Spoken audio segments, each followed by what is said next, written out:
Thank you for joining us for another power-packed message from Dr. Myles Munroe, provided by Munroe Global Incorporated and MunroeGlobal.com. We transform followers into leaders and leaders into agents of change. We hope that this message is a blessing to you as you advance your life and discover your purpose. Now, let's go into the message. Leadership is obligated to mentor. So I want to really focus on what is the role of the mentee and the successor. What is the behavior that the mentee should exhibit in relationship with the mentor? First of all, a few thoughts, and we get into the practical application. Mentoring gives the mentored or the mentee, here's how you mentor. What does the mentee receive from the mentor? Write this down. 1, timely advice.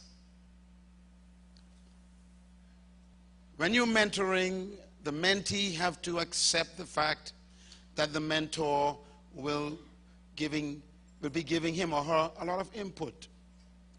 Timely means that at moments when the mentor thinks that this is a learning experience or a teaching moment, they would turn to the mentee and say something. Or they may give instruction, which would be timely advice.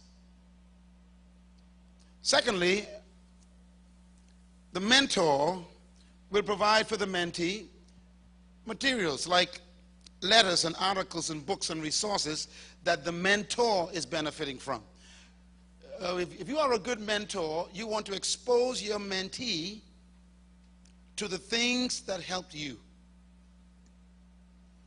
Those in my mentoring program will know that every month or most of the months they would get a list of books from me.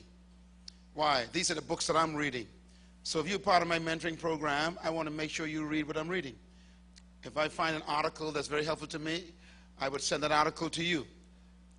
If I have a CD or a program that's helping me, I would expose that to the mentee so he can know that this is what their mentor is gaining from. I want you to know what I know. So a mentee gives the mentor gives the mentee access to the resources that he or she is benefiting from. Number 3, finances. Sometimes the mentor will assist you financially. They're not obligated to. For example, they may buy a book for you. Or they may assist you in going to a certain environment with them and pay for it. Because if there is a commitment on the part of the mentee, the mentor will be encouraged to help you. Number 4, the mentor provides freedom to the mentee to emerge as a leader, even beyond the level of the mentor. The mentor wants the mentee to become greater. Remember that? That's the purpose. And so you want the mentee to exceed you, to excel beyond you. So you provide opportunities for that to happen. Many times I'd have a mentee with me in different places, and I would put them in the front of my audience. I would give them my microphone and tell them, you go ahead and talk to the people. Let me expose you to my market. I'm helping them to emerge so that what took me 30 years to arrive at, I can give them in 30 seconds. And this is the power of submission to a mentor. A mentor can change your life in a day. So it's important to have a mentor and be submissive to that mentor. They could save you a lifetime of trial and error.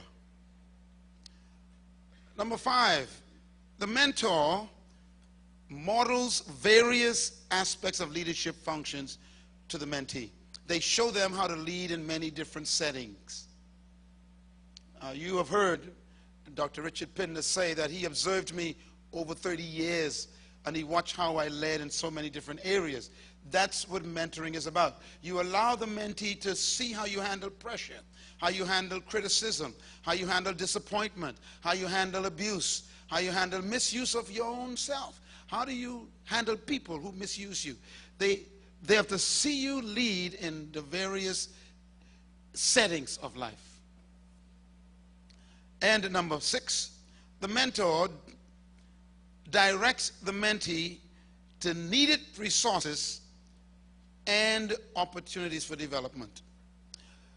I might say to you, you should go to that seminar. And why I'm telling you that is because I know some things about that particular environment that as a mentee you will need. Or I might say, you should buy this book. Or you should maybe subscribe to that magazine. I'm telling you that because I know what it will do for you. So a mentee will direct the mentor will direct the mentee to different resources. Sometimes I would call a mentee and I'd say, I want you to go on this trip with me. And they'd say, why? It's because on this trip I'm going to be exposed to certain environments that I want that mentee to have access to. And so mentees provide opportunities. Mentors rather do. Number 7, the mentor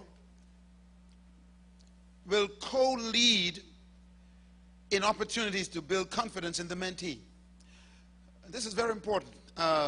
Even in this organization, I have had the privilege of exposing many of our trustees to you. This platform is built really by my influence. And I provide access to this platform to people. I don't have to. But if you're going to mentor people, you have to co-lead. You don't want to hog everything. You want them to have a privileged opportunity to share in your market, to share in your exposure, to share in your influence. A mentor allows the mentee to co-lead. Give them opportunities to be in charge of things. You can be present just to watch and observe and to make sure that they learn through the process, but allow them freedom to share leadership. That's how you bring confidence to that person. Now I want to give you very quickly, and this is going to be fast, but it's going to be very, very practical. You won't be able to write everything, so just write the first line that's underlined. All right, I'm going to give you 12 principles of mentees.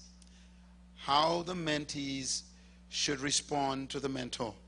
Number 1, the mentee must submit to the mentor. It is impossible to learn from someone if you don't submit to that person. It is like a class that doesn't accept the teacher's authority. You will never learn from a teacher whose authority you don't accept. So the first thing that a mentee must do is submit to the mentor. It doesn't mean that the mentor is smarter than you or greater than you. It's just that the mentor knows some things that you want to learn. So you submit. Principle number 2, the mentee must accept that the mentor is acting in the best interest of the mentee. This is very important because the mentee has to believe that whatever the mentor recommends or instructs or advises is in the mentee's best interest. You may receive an instruction from your mentor that doesn't make sense at the moment, or maybe even uncomfortable. But what they are doing is in your best interest. They know what you want to learn, and so they will provide strange moments for you. You've got to just believe what they say and carry out their instructions. A mentor will never set you up for destruction. They will set you up for development. So you got to trust their advice, their input, and their judgment. Number 3, The mentee must be willing to accept the mentor's counsel. This is very critical. You know, sometimes we claim we submit to someone and we still don't accept what they say. We don't take their advice. Don't waste my time, please, if you claim that I'm your mentor and you're not going to take my counsel. I will release you immediately. Because if you submit yourself to the teaching and the guidance of a mentor, the assumption is that you believe that that person has something you need. That's why you submit to them. So be submissive to their counsel. Again, it's because they have your interests at heart. Let me say one thing about mentors. Mentors don't want anything from you. Matter of fact, they didn't look for you. So if they give you advice, it's not because they're trying to get something from you. All right? Number 4, the mentee must never abuse the privileges offered by the mentor. Oh, help me. I'm going to repeat this one. The mentee must never abuse the privilege and opportunities offered by the mentor. In other words, a mentor will give you access to such things as his private contacts, his environment or his home or his private phone numbers or whatever. Please don't abuse those things. You go around and give people my private number without permission because you want to prove that you know me. This is abuse. To have my private phone number is a privilege for you. You're abusing the privilege. Or if I introduce you to one of my contacts who is very influential, and then you go behind my back and try to work out a deal with them privately, that's an abuse of my relationship. You never abuse the privileges offered by your mentee. You respect those privileges.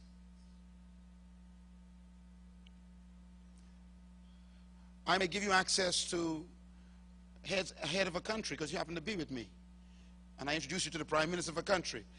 That doesn't mean that you are his friend. I'm his friend. So don't disrespect him and call him next week and say, hi, you know, I'm so and so. He doesn't know you. So don't abuse that privilege. That was a privilege that was offered by the mentee, by the mentor. Also, mentors will give you access to things that they are reading, or maybe access to their friendships or other relationships. Even their venues or their market may be given to you as a privilege, or even their audiences. You know, I would many times expose my mentees to television programs I'm on. I tell them, come on with me, sit down, talk. Or maybe let them meet my publishers, or maybe let them speak to 10,000 people for a few minutes. And I do that because I want to build their confidence and help them. But if you abuse that by saying, you know, you want to contact the host next time to invite you by yourself to come and speak next year, you are abusing my privilege. Access to my contacts is not to be abused. Very important. The mentee must be very cautious not to abuse any of the mentor's privileges. It took me 40 years to do what I'm doing, and I can give it to you in 40 seconds. But don't abuse it.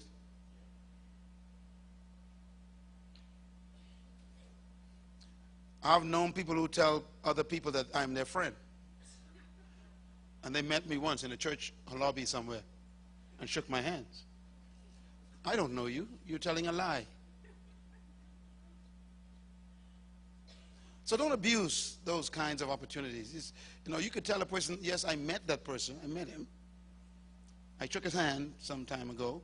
But don't tell him I'm your personal friend and, you know, all this stuff, because it's not honest. And then if you are a mentee, you will get access to a person's life, to the mentor's life. He'll let you in. Please don't abuse that. Okay, number 6. Mentees must initiate pursuit of the mentor. This is very important. Listen, the mentor doesn't need you. you need the mentor. So you got to pursue the mentor. I only mentor people who chase me, and I stop and let them catch me. I remember Elisha, when he first met Elijah. He was so impressed with Elijah, all those miracles and stuff, and Elisha says, I want to follow you. And Elijah says, go back home. And he sent him home 3 times. And the 3rd time he came back, you know what he did? Elijah said, look, you don't understand. I want to serve you. I ain't going nowhere. He went home and burned his plow. He took his ox and barbecued it and gave it to everybody in the village. He sold his farm, packed his 1 bag, and went and found Elijah. He says, I ain't going nowhere. And Elijah says, now you can come with me. He pursued him. So if you want to be mentored by someone, you have to initiate the pursuit. You have to express your serious interest. The learner must not sit around waiting for the mentor to teach him or her to develop themselves. In other words, you also got to pursue what you want to learn from the mentor.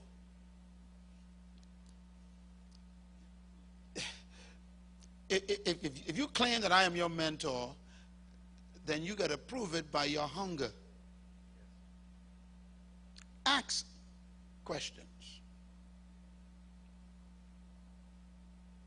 Because the mentor is usually very busy.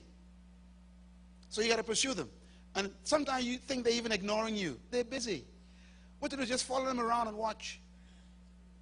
Why? I got to pursue this person. I want to see how they handle pressure, how they handle people, how they handle all the stress.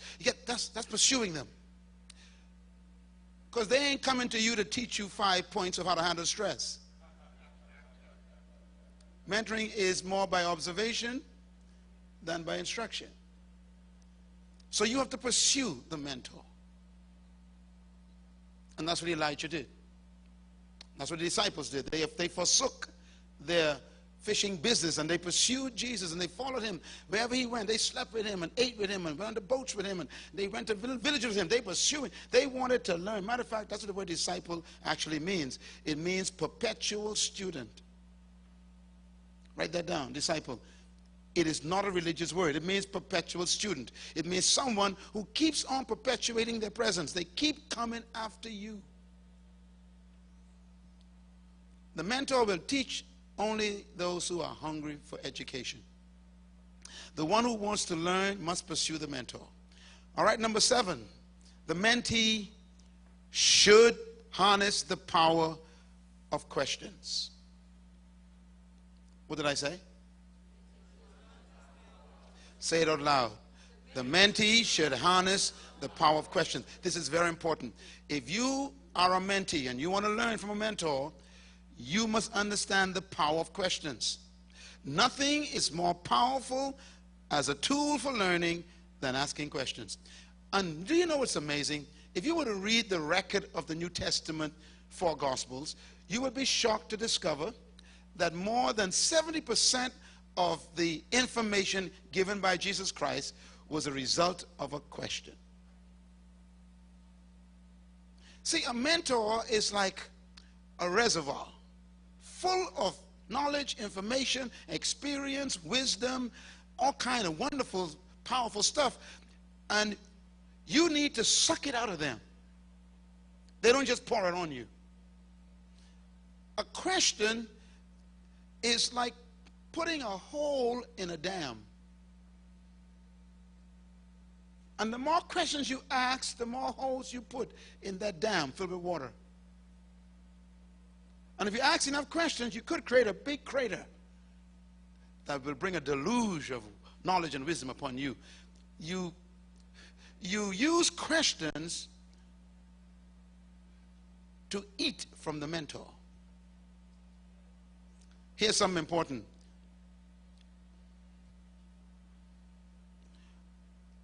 So good students, listen carefully, do not talk much in the presence of their mentor. You know, if you always yapping, talking, the mentor will become very irritated. He who speaks only learns what he knows. He who listens learns what the other man knows. Sometimes we are so determined to impress the mentor, we talk too much. When you want to learn from someone, you ask questions and then shut up. You want answers. Don't tell the mentor all the great things you're doing and how powerful you are and how anointed you are and what a good manager you are. You can't learn if you're talking. When a mentee is in the presence of a mentor, he or she must not speak much. They must force the mentor to talk. You know, whenever I'm in the presence of anyone that has great wisdom, I am a professional questioner. I remember when I first met Nelson Mandela. I mean, you don't meet those moments too often in your life. I met history. I didn't tell him who I was, where I was from, what I was doing. As far as I'm concerned, I just met a father, and I'm a child. So I started my questions because I only had a short time. I have to learn a lot in a short time. I ain't got time to know what I know about me, because I already know what I know about me. I got to find out what he knows that I don't know. So my questions became my power. And anytime I meet anyone, I start asking questions. A question automatically gives you the advantage of being the student. And so mentees ask questions. Number 8, and by the way, just a little point here. Invest personal resources in pursuit of your mentor. Listen, I got books out there, I got CDs out there, I got DVDs out there, I got a seminar coming up somewhere. Listen, if you're my mentee, I expect you to buy all those books. Because you need to know my mind, my heart, 40 years of my experiences in those books. When you buy a mentee's book, you're not buying a book, you're buying the person. Sometimes a mentee would ask me a question and I refuse to answer it. Why? Because the question has an answer in a book I wrote. I tell them, go read the book. Why? You're too lazy. You don't want to invest in your own development. Spend that $20 and you go invest in yourself. Always remember this, that the job of a teacher is never to give answers, but to stimulate the students to go find them themselves. Because nothing is yours until you understand it. So we need to understand the power of pursuit. If you want to learn from me, you should invest your time, your money, your resources in pursuit of the mentor. And any mentor you have, you got to pursue them and invest in your own life. Your mentor doesn't want your money,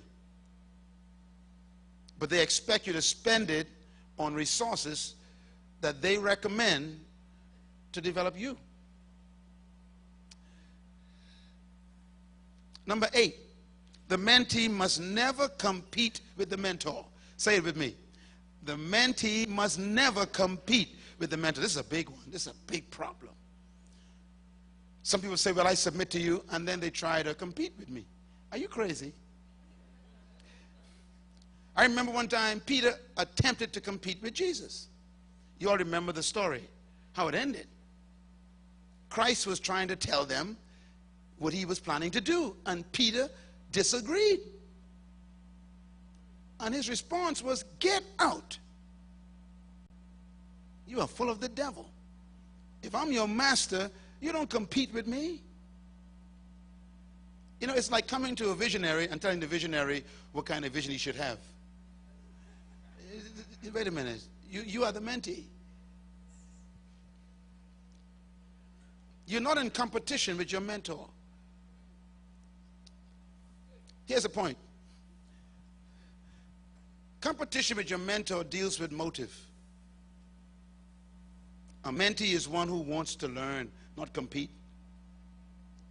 A mentee is one who wants to become like his mentor in different aspects. He doesn't want to compete with him, mentees want to benefit from the mentor's knowledge and experience. You don't want to compete with knowledge and experience. My mentors, I submit to them quickly. And if they give me advice, instruction, I say, okay, no problem, I'm willing. I'm ready to go. Why? I got to learn from you. And you never outgrow mentors. You must always be under somebody. The day you think you don't need a mentor, you are a threat to humanity.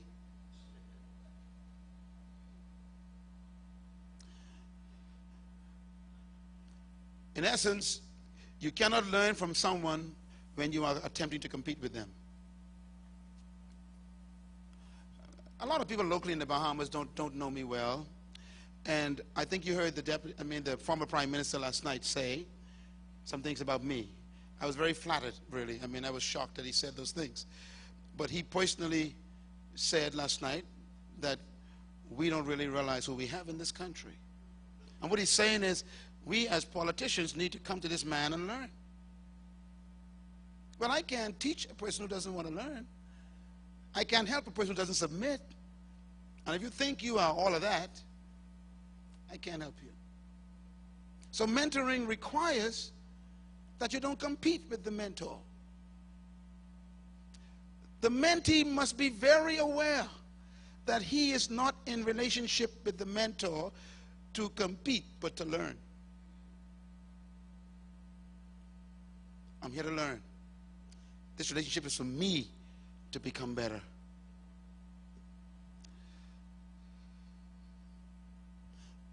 Words of Jesus, you didn't choose me, I chose you. What he meant is, I chose to help you.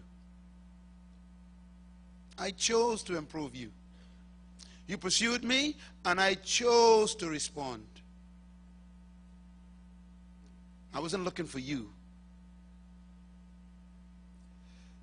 This is why he said many are called, but in the end, he got to choose.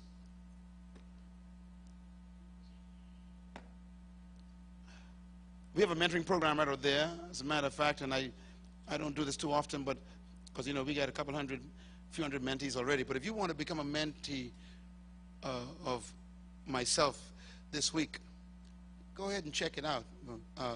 And it will cost you. It will cost you some money to invest in this program, because I'm giving you my life. And no money comes to me. Nothing of this comes to me. It all goes back to materials and equipment that we send back to you. So we are here because we want to help you succeed, not to compete with you. I've got people in my mentoring program who are 75 years old. They're old people. They realize that I got something that they need. So age is not even an issue. Peter was older than Jesus.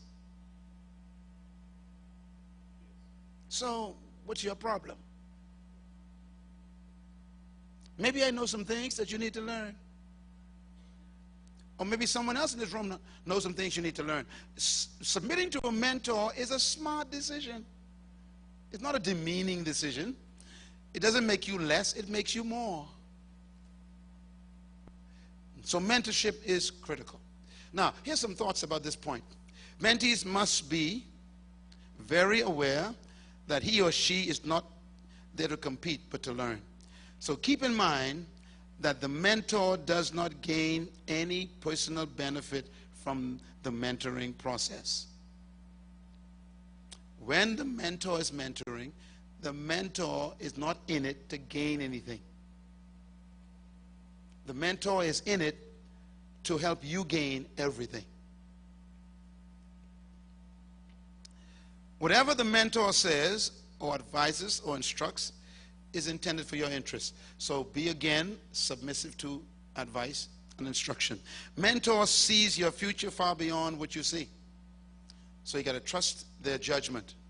Many times they would tell you, don't do this, or don't do that, or do this, or do that, and what they're looking at is 10 years down the street. And they're preparing you for something. So don't ignore their instructions. Number 9, mentees must never take the mentor's advice or criticism personally. Say, son, why are you dressed like that at this occasion? Go home and change your suit. Don't take that personally. He's trying to protect you because he knows that you will be addressed the way you are dressed.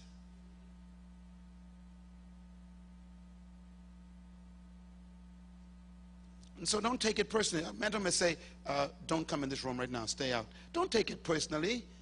He may be dealing with protocol and you're not invited in that protocol environment.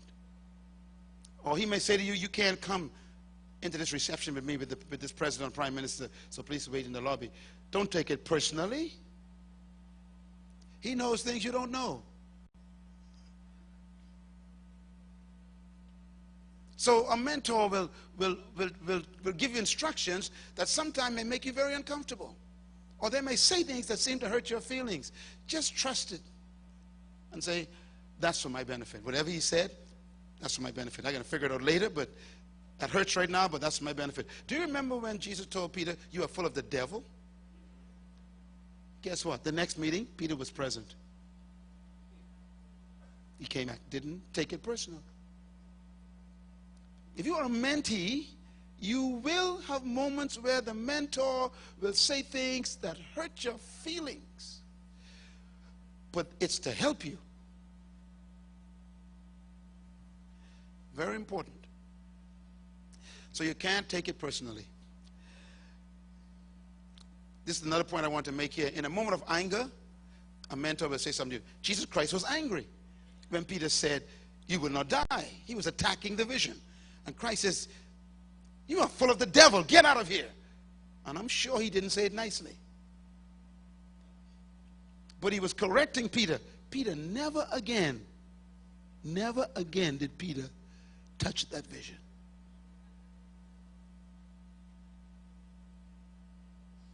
So the anger is a part of mentoring because they see you endangering your future and they'll attack that danger and say, don't do that.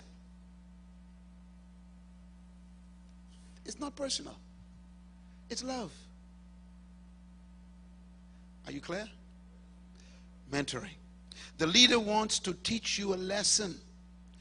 And many times the mentor will speak in the heat of a moment and you got to handle it, be matured, button up your belt and come back and say thank you.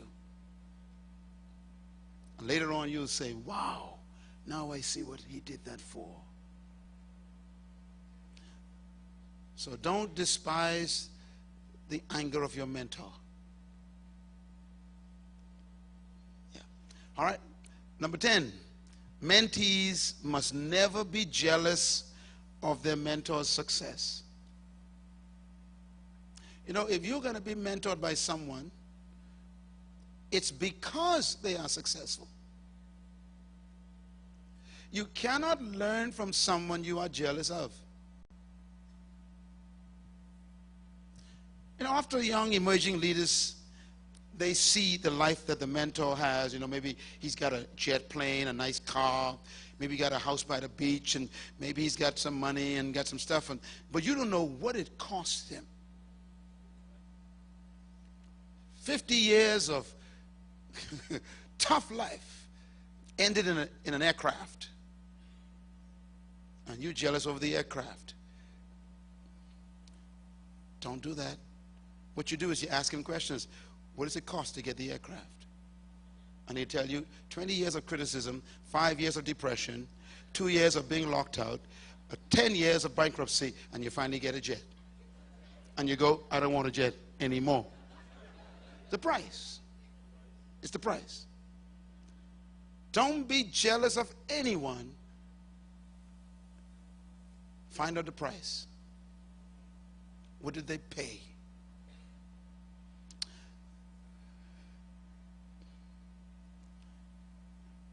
Mentees have a temptation to want to achieve instantly what the mentor got gradually. Now the mentor will give you some things instantly, you know. They can give you their name. And their name is worth a lot. I remember when I first wrote my first book I wrote, I was so reluctant as an author because I didn't figure anyone wanted to read what I had to say. And the publisher said to me, do you know someone maybe a mentor who would be willing to put their name on your books. And my number one mentor in my life was Oral Roberts. Personally mentored me. I spent 5 years with him personally. I was appointed to the World Action Committee. Maybe I'm the only person in that committee all his life that was a black person. And I was a student at the time. And he met with us every Tuesday. We met every Tuesday at 12 o'clock. 2 hours. And he talked. There was only like 5 of us. And he talked to us privately in that little room behind the chapel. Locked up with Oral Roberts. 5 years. What a privilege. And then he appointed me missions director after he tested me. And I became director of missions for the whole school. And then he said, mentor someone to take your place. And I did. And here I was with this book. I'm an unknown author. No one knows me. And I sent him the manuscript. I was so afraid, because here is 50 years of tested ministry. I am asking him to give it to me in 50 seconds. I was so humbled by his response. He read the whole manuscript, sent back the most beautiful foreword, and said, I'm proud of you, son. You can have my name. A little note. That first book that I wrote is called Single, Married, Separated, Life After Divorce. It has sold over 1 million copies because of his name. The publishing company said the bookstores, when they saw Oral Roberts' name on it, and by the way, they put his name larger than mine. Why? Because he has the credibility, not me. He was giving me his whole life. Suppose there was error in that book. He was taking a risk. But he knew me. He was my mentor. He still is. He's over 90 years old now. He still calls me his son. When you have a mentor, they can open doors in 1 second that will take you 1,000,000 years. Don't despise mentors. They can save you time and energy, and also make you wealthy. Because my book sold and I got some royalty, believe me. He never asked for anything. He gave me 50 years of his life in 50 seconds. Remember, I wrote John Maxwell and said, look, I have a book on men. I sent it to him. John says, look, you got my name. He wrote it forward. You'll see it on there. One of my books are there on fatherhood. John Maxwell. I wrote another book. I sent it to Fred Price. I said, look, check this out. If you think it's worthy of your name, he gave me his name. There's a book out there with Fred Price's name on it. I do the same thing for many people. Now I give them mine. My name is now valuable. So I now give my name away to many people. You mentor so you can mentor others. It's not about you. It's about who you develop, who you grow. Number 11, mentees must follow instructions even if it demands personal sacrifice. You know, if a mentor tells you to do something, try everything in your power to do it. You know, the person coming after me to talk to you for a few minutes, I chose him to speak after me because he is a good example of a mentee who followed my instructions, who pursued me. Everything I'm talking about, he did. And I'm proud of him because he didn't question my instructions, even when he didn't understand them. He invested money. I'd say, I want you to travel with me to Africa. And he'd say, I'm going to borrow money. And he'd borrow money and buy the ticket to come with me. Why? I ain't buying no ticket for him. He's pursuing me. But I wanted him to experience the vastness of my audience. And when I saw him invest, I was happy to give him a mic.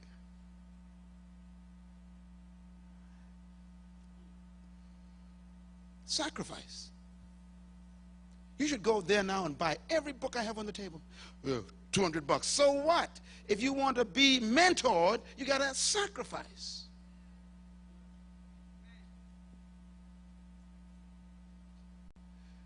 Mentors make you spend money on yourself, not them. Now be careful now. There's some fellows who claim to be mentors. They want you to buy them rings and buy them clothing. They ain't no mentors. They're fleece professionals. They fleece you. Be careful who you follow.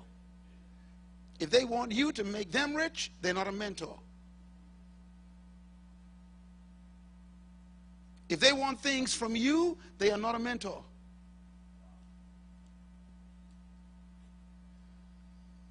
Be careful. And some of you may be following some people who are demanding that you improve them and improve their lifestyle. This is not mentoring. This is abuse.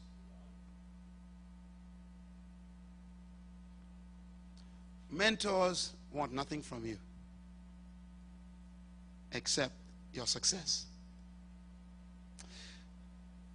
The mentee must trust the mentor to the point of obedience.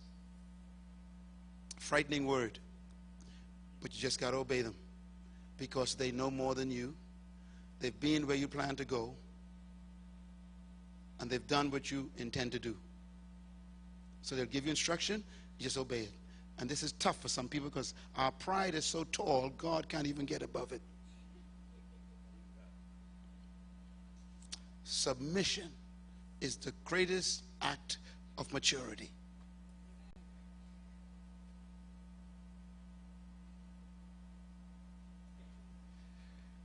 And number 12, that's the last one. The mentee must be honest in the relationship with the mentor. Be honest. No pretense, please. Don't try to be something before a mentor you are not. They will dismantle you. Don't lie to a mentor. They will eject you.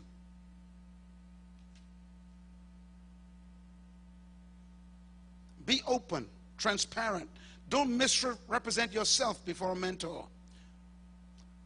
Don't lack integrity and trying to impress the mentor. Please be honest with a mentor. Tell them what you don't know and your weaknesses and the things you're struggling with, because they can help you. If you're perfect, why do you need a mentor? So no pretense. The mentor can handle your secrets. Can I say it again? A true mentor can handle your secrets. They know how to manage your frailty. They can protect the cracks in your character. Mentors don't use your private information for personal gain. They are there to improve you. So be honest with them. Another reason why you should be honest with a mentor, because the mentor cannot afford to have the precious time that he devotes to you abused. You know, I spent 5 months mentoring you and then find out that what you were doing in secret canceled everything I did. You abused my time. How can God forgive you? Mentoring demands honesty. Very important.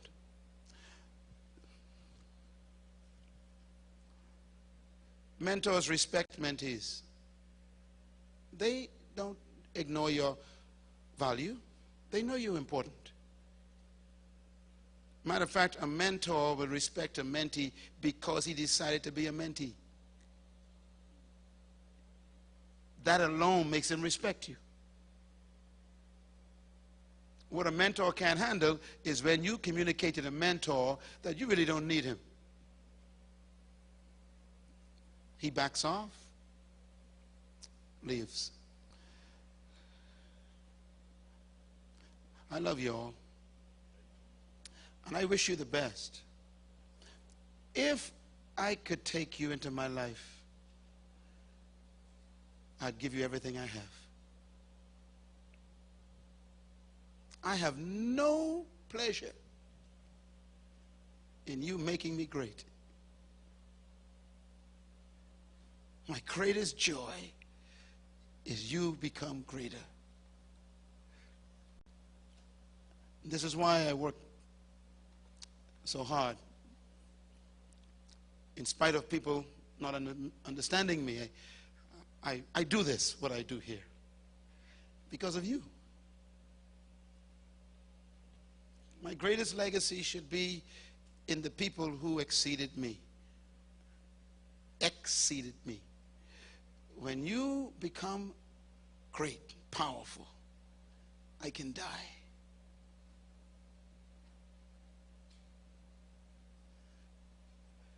I want to be just like my mentor, Yeshua. Greater works shall you do. That's what mentorship is about. It's about making you better, greater, more influential, more powerful. Exceed your own expectations. I would love to mentor all of you. And this is rare, but I'm going to make an announcement. You all can let the folks on the table know that everyone here today who want to join my mentoring program, you fill out an application today. The mentoring program is like $350 for the whole year. That's for the whole year. If you sign up today, I'm going to tell them to deduct $50, and then you only pay half today, and the program will begin.